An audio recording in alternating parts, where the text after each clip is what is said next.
နှမမြစ်တံမြလို့ချစ်ကြပါစေတူကစေတနာတူကမြစ်တံတူကလေးအကျဉ်းနာချမမင်္ဂလာတရားနဲ့ပြေဝမယ်လေဘဝတစ်ခွေမှာခဏတွေ့ကြတဲ့ဧည့်သည်တွေမို့လေအတ္တတွေမမနာတွေမထားကြနဲ့လူသားတို့တွေ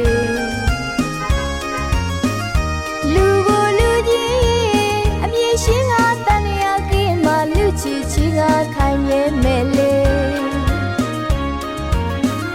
သစ္စာ